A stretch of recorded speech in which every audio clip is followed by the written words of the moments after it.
Entendido, hermanos. Hoy nos corresponde ver el capítulo 31, 32 para hacer conexiones y ver de qué manera el 31 con el 32 está enlazado y ver lo que sucede en la vida de estas familias de fe, pero también lo que hay, lo que se siembra en medio de tantas dificultades que se presentan en las familias, nos conecta para el capítulo 32, donde Jacob se prepara para el encuentro con Esaú, escuchando la orden de Dios y obedeciendo la orden de Dios, de acuerdo al capítulo 31, capítulo 30, en regresar de nuevo a la tierra de sus padres. Y esto, mis hermanos, nos ayuda por lo menos a ampliar algunas ideas para ver lo que sucede en este otro cuadro. Y notemos, hermanos, lo que dice la palabra de Dios. Por favor, si tienen sus Biblias, vamos a leer, mis hermanos, capítulo 32. Y estos versículos, por lo menos del 1 al 15, nos va a ayudar para conectarnos y ver esta otra escena, donde dice de esta manera: Jacob siguió su camino y le salieron al encuentro ángeles de Dios. Y dijo Jacob, cuando los vio: campamento de Dios es este. Y llamó el nombre de aquel lugar Mahanaim. Y envió Jacob mensajeros delante de sí a Esaú su hermano, a la tierra de Seir, campo de Edom. Y les mandó diciendo: así diréis a mi señor Esaú: así dice tu siervo Jacob, con Labán he morado y me he detenido hasta ahora, y tengo vacas, asnos, ovejas y siervos y siervas, y envió a decirlo a mi señor para hallar gracia en tus ojos. Y los mensajeros volvieron a Jacob diciendo: vinimos a tu hermano Esaú, y él también viene a recibirte, y 400 hombres con él. Entonces Jacob tuvo gran temor y se angustió y distribuyó al pueblo que tenía consigo, y las ovejas y las vacas y los camellos en 2 campamentos. Y dijo: si viene Esaú contra un campamento y lo ataca, el otro campamento escapará. Y dijo Jacob: Dios de mi padre Abraham y Dios de mi padre Isaac, Jehová que me dijiste, vuélvete a tu tierra y a tu parentela, y yo te haré bien. Menor soy que todas las misericordias y que toda la verdad que has usado para con tu siervo. Pues con mi cayado pasé este Jordán y ahora estoy sobre 2 campamentos. Líbrame ahora de la mano de mi hermano, de la mano de Esaú, porque le temo. No venga acaso y me hiera la madre con los hijos. Y tú has dicho: yo te haré bien, y tu descendencia será como la arena del mar, que no se puede contar por la multitud. Y durmió ahí aquella noche, y tomó de lo que le vino a la mano un presente para su hermano Esaú: 200 cabras, 20 machos cabríos, 200 ovejas y 20 carneros, 30 camellas paridas con sus crías, 40 vacas y 10 novillos, 20 asnas y 10 borriques. Y lo entregó a sus siervos, cada manada de por sí, y dijo a sus siervos: pasad delante de mí y poned espacio entre manada y manada, Y mandó el primero diciendo, si Esaú mi hermano te encontrare y te preguntare diciendo, ¿de quién eres y a dónde vas? ¿Y para quién es esto que llevas delante de ti? Entonces dirás, es un presente de tu siervo Jacob que envía a mi señor Esaú. Y aquí también él viene tras nosotros. Mandó también el segundo y el tercero y a todos los que iban tras aquellas manadas diciendo, conforme a esto hablaréis a Esaú cuando le hallareis. Y diréis también, he aquí tu siervo Jacob viene tras nosotros porque dijo, apaciguaré su ira con el presente que va delante de mí y después veré su rostro, quizás le seré acepto. Pasó pues el presente delante de él y él durmió aquella noche en el campamento. Y se levantó aquella noche y tomó sus 2 mujeres y sus 2 siervas y sus 11 hijos y pasó al vado de Jaboc. Los tomó pues e hizo pasar el arroyo a ellos y todo lo que tenía. Así quedó Jacob solo y luchó con él un varón hasta que rayaba el alba. Cuando el varón vio que podía con él, tocó, que no podía con él, tocó en el sitio del encaje de su muslo. Y se desconyuntó el muslo de Jacob mientras con él luchaba. Y dijo, déjame, porque raya el alba. Y Jacob le respondió, no te dejaré, si no me bendices. Y el varón le dijo, ¿cuál es tu nombre? Y él respondió, Jacob. Y el varón le dijo, no se dirá más tu nombre Jacob, sino Israel, porque has luchado con Dios y con los hombres y has vencido. Entonces Jacob le preguntó y dijo, declárame ahora tu nombre. Y el varón respondió, ¿por qué me preguntas por mi nombre? Y lo bendijo ahí. Y llamó Jacob el nombre de aquel lugar Peniel, porque dijo, vi a Dios cara a cara y fue librada mi alma. Y cuando había pasado Peniel le salió el sol y cojeaba de su cadera.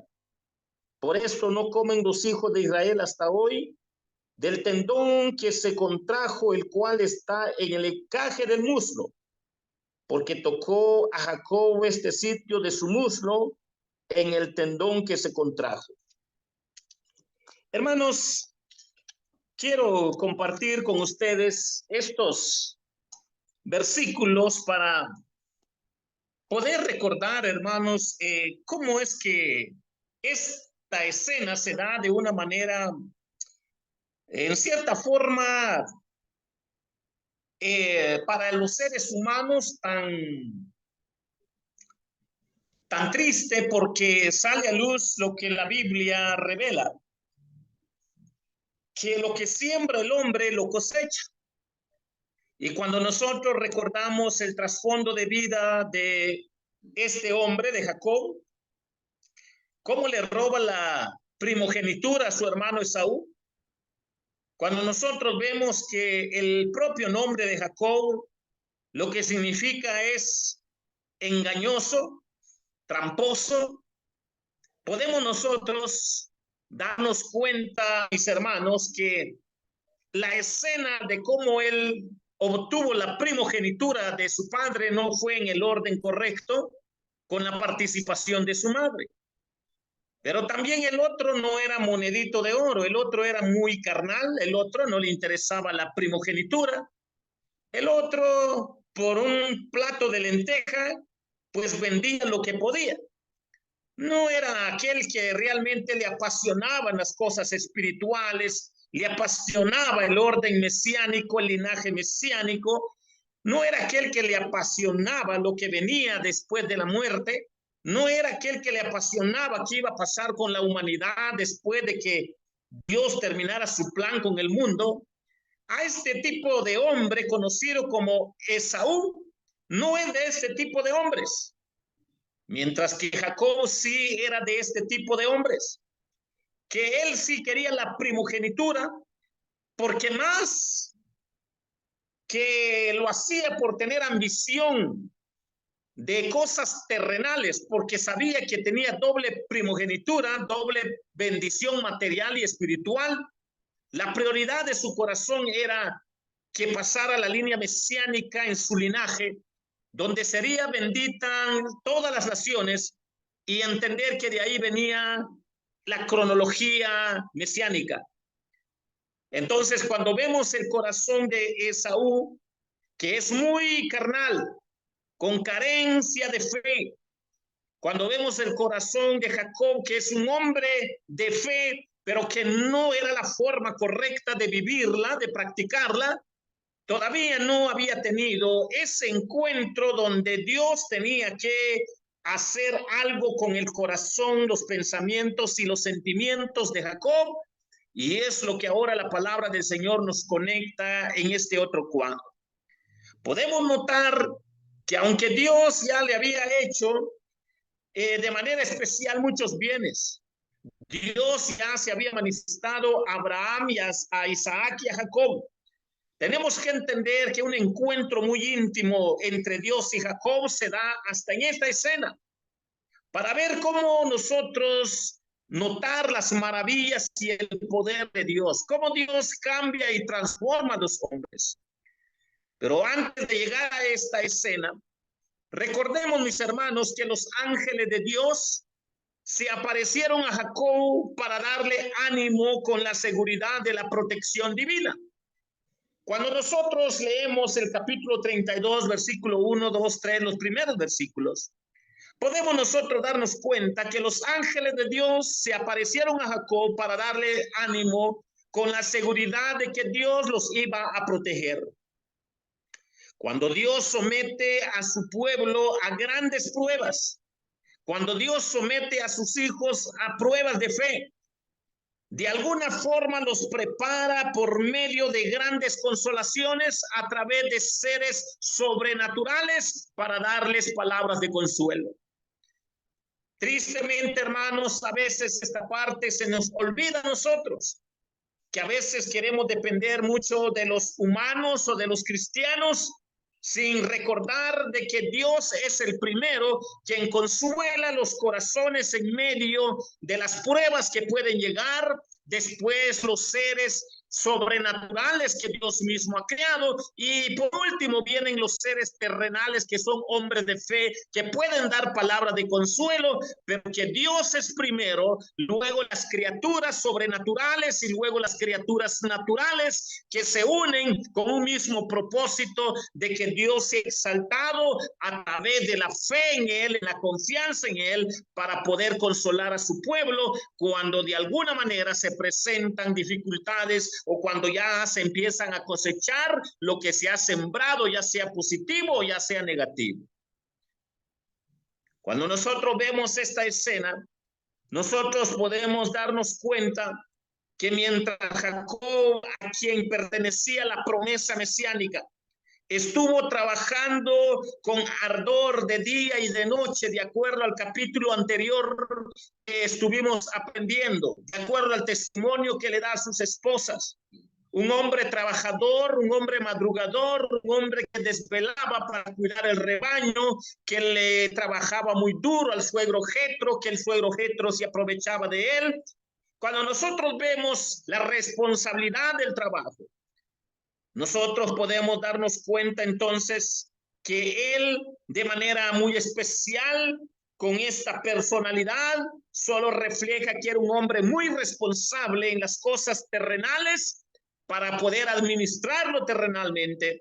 Pero también nosotros, mis hermanos, podemos darnos cuenta que hay cosas más allá de lo que son las cosas terrenales. Si a él le pertenecía la primogenitura en el orden correcto, y si estuvo trabajando en el orden correcto, ahora tenemos que entender que en el contexto de este reencuentro entre Jacob y Esaú, a estas alturas Esaú ya era un príncipe de todo ese lugar. A estas alturas Esaú era un hombre de mucho dinero en este lugar. A estas alturas, él no necesitaba nada de plata. Ya era un hombre de muchos bienes, hecho y derecho, ciertamente un príncipe terrenal.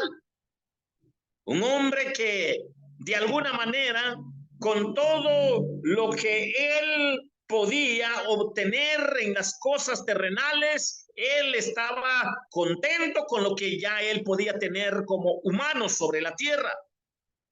Pero que ni aún así no ardía su corazón en cuanto a la línea de fe para que la primogenitura fuera parte de su vida en el orden correcto. En él hasta en ese momento ni siquiera le interesaba.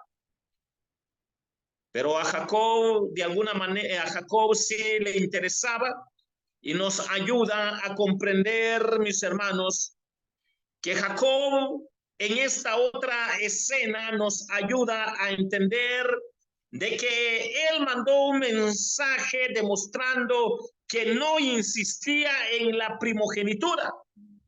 Notemos ahora cómo Jacob manda al mensajero demostrando a su hermano: ya no me interesan las cosas terrenales, no me interesan los bienes tuyos, no penses que yo vengo para venir a recuperar lo que es de nuestro padre Isaac, nuestro padre Abraham. Yo no vengo por eso. Notemos esta actitud de humildad de Jacob después de estar aprendiendo por años cómo Dios estaba tratando con él en esas tierras lejanas de su suegro, para que nosotros aprendamos que la mansedumbre, mis hermanos, ya se estaba cultivando en la vida y en el corazón de este hombre que en su principio era engañoso, pero que Dios ya estaba trabajando con él. Hará cesar las grandes ofensas la mansedumbre cuando hay un corazón sincero. Esto nos hace recordar lo que está en Eclesiastés capítulo 10 y versículo 4. No debemos nosotros negarnos a habitar con respeto aún a quienes están enojados injustamente con nosotros. ¿Qué quiere decir esto? Quiere decir que Jacob sabía que era culpable y también sabía de que su hermano también era culpable. Ambos de alguna manera tenían culpa de lo que habían sembrado hace años, pero que no debemos negarnos a hablar con respeto aun quienes están enojados injustamente con nosotros, para dar lecciones de humildad. Nosotros podemos darnos cuenta que Jacob recibió un informe de los preparativos bélicos de Esaú contra él y tuvo mucho miedo. Cuando él escuchó de que su hermano llevaba consigo para ir a recibirle con 400 hombres o 500, como está ahí la cantidad en este capítulo bíblico, dice la Biblia que él tuvo miedo como hombre. Lo que nos hace recordar, mis hermanos, de que él se acordó que su hermano, si no se le había olvidado lo que él le hizo. Lo que nos hace recordar de que pasó en el corazón y en la mente de Jacob que su hermano era capaz de matarlo, que su hermano seguía con toda ira, con todo furor para ver cómo quitarle la vida, tal y como fue cuando él tuvo que huir de esa familia. Hermanos, cuando nosotros vemos que su hermano en el aspecto bélico era más fuerte que el grupo de personas que iban con Jacob, de alguna manera, en el término humano, tenemos que entender que cuando se oye de un ejército más fuerte que otro, póngale un ejército de 100 hombres contra 400, cualquiera puede temblar. Un ejército de 1000 contra 5000, cualquiera puede temblar y tener miedo.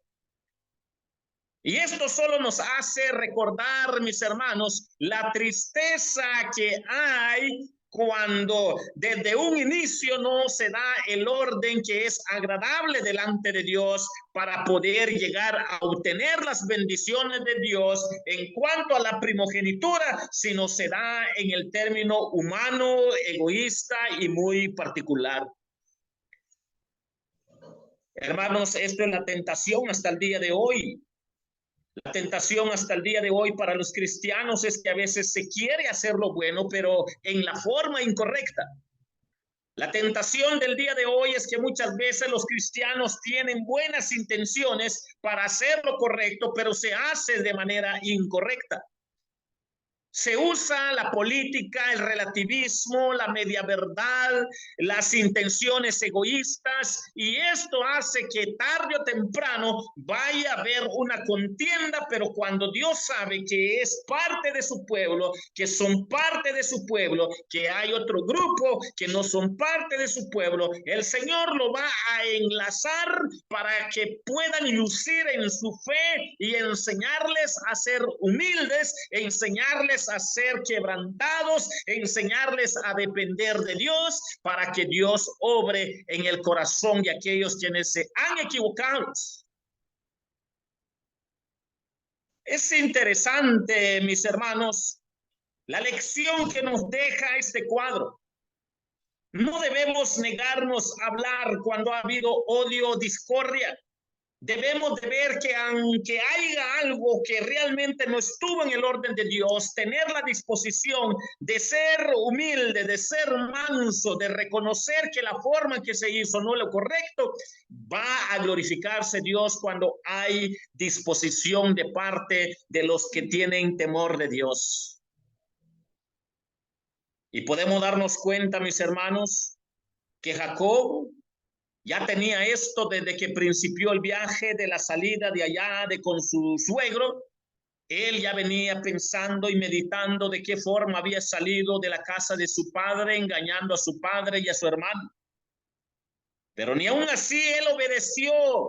Hubiera sido otro, hubiera cuestionado a Dios en decirle, ¿por qué me quieres mandar en la tierra de mis padres, en la tierra donde está mi hermano Esaú? Si tú bien sabes los problemas y los pleitos que yo tuve con ellos, y a lo mejor me van a matar. Pero Jacob no cuestionó a Dios, Jacob solo obedeció. Pero una cosa es obedecer y caminar a Dios, y otra cosa es ya llegar con las personas cara a cara para ver cómo solucionar el conflicto que se ha dado años atrás, para ver que va a lucir la fe de aquellos quienes han tenido la bendición de que Dios está limpiando sus corazones, los está quebrantando para ser mansos, para ser humildes, porque es agradable delante de Dios que Dios sea glorificado. Mis hermanos, este cuadro nos va a ayudar a entender que en el sentir humano, entonces, desde la naturaleza de hombre, él tuvo miedo. El sentido vivido de peligro y el miedo vivificador que de él surge pueden hallarse unidos con la humilde confianza y en el poder y la promesa de Dios, que lo único que él puede ser es ponerlo en las manos de Dios. Lo único que él puede hacer, sabiendo lo que había hecho y lo que Dios quería para su vida, es aprender a orar, a dialogar, a ponerlo en las manos de Dios, aprender a ser humilde, sumiso, aprender a depender de la palabra de Dios. Hermanos, los tiempos de terror deben ser tiempos de oración. Sea lo que sea que cause el temor, debe ponernos de rodillas ante nuestro Señor y Creador, poniendo en sus manos toda la desnudez de nuestra naturaleza, porque el Señor conoce a perfección desde qué tiempo nosotros le hemos ofendido. El tiempo pasado también conoce el tiempo presente y el futuro, y aquel hombre que tiene confianza en el Señor, lo único que puede decir el Señor: Señor, oro contigo, me comunico contigo, porque es posible quizás lo que yo he hecho, he ofendido, he actuado mal, es posible hasta ya se me ha olvidado, pero tú que todo lo tienes presente delante de tu presencia, en este peligro que estoy viviendo, en este conflicto que estoy pasando, en este miedo que estoy experimentando, yo sigo creyendo que si tú me has llamado para que camine en tu promesa, para que crea en tu promesa, sabiendo de que tú vas a cumplir tu palabra, oro para que tú intervengas y para que tú obres en el corazón de mi hermano Esaú. Qué hermoso es, hermanos, ver este hermoso cuadro. Que cuando hay madurez y cuando hay quebrantamiento en el corazón de los que son de fe, le piden a Dios que en el momento de reencuentro con el enemigo, pues que haya una actitud de humildad, de rectitud, de dependencia de la palabra de Dios, de quebrantamiento, para que Dios sea glorificado y poder reconocer que si hubo un tiempo que la forma que se hizo, se dijo las cosas que no agradan a Dios, es tiempo de reconciliación, es tiempo de volver al orden de Dios, es tiempo para reconocer que Dios puede hacer las cosas nuevas, que Dios puede obrar en la vida de los hombres de fe, pero que también es triste que va a sacar a luz que van a haber ciertos hombres que ni aun que creen en Dios no son auténticamente convertidos, como es la experiencia de este Saúl, que no le interesaban las cosas espirituales. Entonces, mis hermanos, nosotros podemos darnos cuenta de esta escena para comprender lo que hay acá en juego, que este Jacob como hombre sabía que había pasado en su vida en el tiempo pasado, sabía del conflicto de su hermano, ahora vive el temor real, tal y como se tiene que vivir cuando ha habido adversidad y circunstancia en la vida, pero con esa convicción de que orando y confiando en Dios, en su promesa, en lo que Dios quiere hacer en nuestra vida, Dios lo va a llevar para su gloria. Y aunque saque a luz quién es auténticamente de fe y quién no, Dios siempre se va a glorificar en aquellos quienes dependen de su palabra, con la dirección de su palabra, con la dirección de su Santo Espíritu, porque la verdad siempre es la verdad y el que quiere seguir la verdad, siempre su palabra lo va a estar guiando, quebrantando, porque es la forma en que el Espíritu Santo está trabajando en la vida del hombre de fe. No hay otra forma. Podemos nosotros amar a nuestros adversarios. Podemos nosotros amar a quienes nos odian por la palabra de Dios. Podemos nosotros amar a aquellos quienes son de algunos grupos sectarios que no tienen fe en Cristo. Podemos nosotros amar a aquellos quienes odian el evangelio y nos odian a nosotros por ser parte del evangelio. Pero con el hecho de amarles y amarlos no quiere decir que nosotros compartamos sus creencias y prácticas no bíblicas. El mayor amor que Dios ha demostrado es el amor ágape. El amor más que sentimientos y emociones, más bien significa obediencia a sus mandamientos. El mayor amor depende de esa obediencia que el Hijo demostró en la cruz para que fuera imputado en nosotros, para que entendamos que no son sentimientos ni son emociones que van a determinar una verdad, sino porque la verdad ya está revelada y Dios demanda nuestros sentimientos y nuestras emociones, obediencia, porque es la única manera en que Dios obra en nuestra vida. Mis hermanos, yo espero en Dios que nosotros estemos viendo estas hermosas escenas familiares en la vida de Abraham, de Isaac, de Jacob, los conflictos que siembran los hombres caer en el nivel relativo, pero que ni aun Dios es misericordioso, compasivo para sacarnos de esas actitudes y de esas decisiones que se tomaron o se hicieron, para que Dios sea glorificado, para que Dios nos corrija, para que Dios nos redarguya.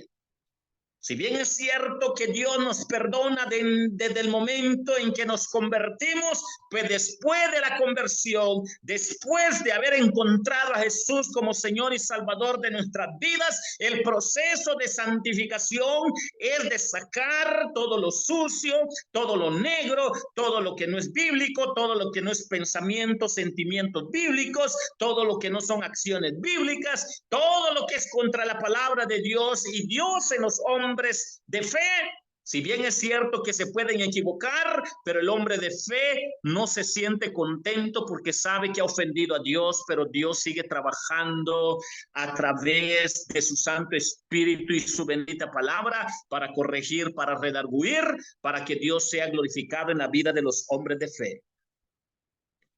Este tremendo conflicto de amenaza de muerte real entre Jacob y Esaú, quererse matar por la primogenitura, tomar esa iniciativa de venganza y el otro tener que huir. Tristemente, desde aquel entonces del pasado, ya Jacob estaba principiando a cosechar lo que decidió y ponerse de acuerdo con su mamá en engañar a su papá Isaac. Y ahora él regresa de manera humilde, dispuesto para hacer las paces con su hermano, demostrando humildad, madurez, demostrando que no era la forma como lo tenía que hacer, pero que tenía que irse de manera gradual para que Dios pudiera enseñarle a él grandes lecciones y también enseñarle a Esaú que realmente no era la forma correcta de actuar, pero que tristemente el hecho de que haya hombres que pueden perdonar moralmente, socialmente, terrenalmente, eso no quiere decir que sean hombres de fe. Porque si bien es cierto que se perdonaron, Esaú siempre siguió con su forma de pensamiento, su forma de estar viviendo lejos de los parámetros bíblicos y de la voluntad y la palabra de Dios. Mientras que este hombre llamado Jacob nos da grandes lecciones de humildad, de reflexión, para darnos cuenta, hermanos, que es agradable delante del Señor, que el sentido vivido de peligro y el miedo vivificador que de él surge pueden hallarse unidos con la humilde confianza en el poder y la promesa de Dios y su protección. Muy hermoso esta escena. Los tiempos de terror solo nos ayuda a comprender que deben ser tiempos de oración. Sea lo que cause el temor, debemos de aprender a ponernos de rodillas ante nuestro Creador, reconociendo que si en algo hemos flaqueado, el Señor lo puede encaminar para su gloria. Mis hermanos, esto nos ayuda a comprender con otras grandes lecciones que Jacob había visto recientemente a sus ángeles guardianes que estaban en esta escena cuando arranca este capítulo 32. Él se dio cuenta y él mismo da testimonio. En realidad, este es un lugar donde está la presencia de Dios, están sus ángeles, ángeles guardianes, ángeles que cuidan de él. Pero aún en su malestar, sabiendo lo que estaba viviendo, sabiendo de que los ángeles son criaturas mismos de Dios, recurrió a Dios directamente, no a los ángeles, no a ellos. Él sabía que ellos eran sus consiervos. Y esto nos ayuda a entender que Apocalipsis capítulo 22 y versículo 9 está la misma escena, que los ángeles son consiervos. No puede haber una pauta mejor que esta para la verdadera oración. Estar en dirección directa con Dios, en enlace directo con Dios, estar en esa fe genuina directa con Dios, para que nuestra relación sea directa con Dios, para que aprendamos a depender de su gracia, de su misericordia, de su perdón, de su bondad, de su protección, para que el estar en directo, en conexión directa con Dios, Dios en su gracia nos va a enseñar qué tenemos que hacer. Así es de que, mis hermanos, podemos ver grandes lecciones acá que nos enfoca la bendita palabra de Dios. Podemos nosotros ver acá grandes lecciones que nos ayudan a reflexionar nuestras flaquezas, pero también nuestra debilidad y nuestra responsabilidad de poder ponernos a cuenta con Dios para que Dios lo use para su gloria y aprender, hermanos, que tarde o temprano va a glorificarse Dios cuando nosotros estamos de rodillas y en oración con Dios en medio de cualquier dificultad. Así es de que, mis hermanos, si podemos nosotros ver lo que acá nos enfoca la palabra del Señor, aunque Jacob había visto recientemente a ángeles guardianes de parte del Dios Todopoderoso, sabiendo que solo eran consiervos igual que él recurre directamente a Dios y poner en sus manos sus problemas, sus flaquezas, sus debilidades, para que Dios pudiera tener piedad y misericordia de él. Hermosa escena. Hermoso, donde nosotros podemos darnos cuenta, mis hermanos, todo lo que sucede en esta escena para darnos cuenta que en una familia quisiéramos que todos nacieran de nuevo, que todos fueran hijos de Dios, pero va a haber más de uno o dos que realmente no van a dar evidencia que son auténticos, que son hombres de fe. No les interesa las cosas espirituales, el estar orando con Dios, el estar teniendo una relación con Dios a través de su palabra, el estar día tras día nutriéndose de la palabra de Dios que impacta y quebranta vidas. Los hombres que no son sedientos de la palabra de Dios solo va a sacar a luz que son fanáticos religiosos, y aunque se llamen evangélicos o cristianos o convertidos, pero tristemente va a salir a luz que no les apasiona Dios. ¿Y por qué se quieren ir al cielo? Si allá en el cielo van a estar en la presencia de Dios, hablando con Dios, dialogando con Dios. Si aquí en la tierra no quieren saber nada de su palabra, no les interesa, son raquíticos, si son cristianos, pero no quieren saber o realmente no son convertidos.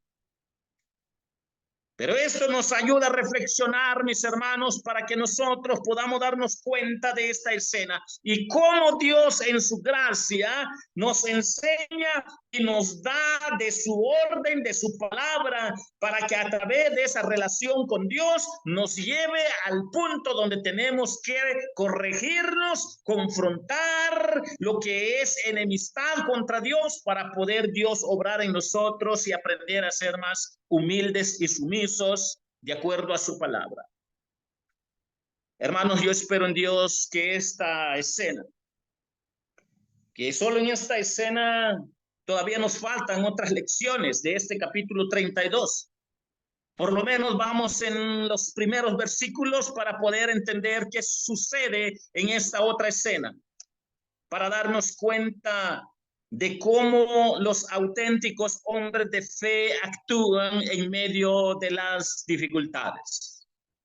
Mis hermanos, la otra semana, si Dios así nos los permite, vamos a seguir aprendiendo con otra lección. Dios les bendiga, hermanos.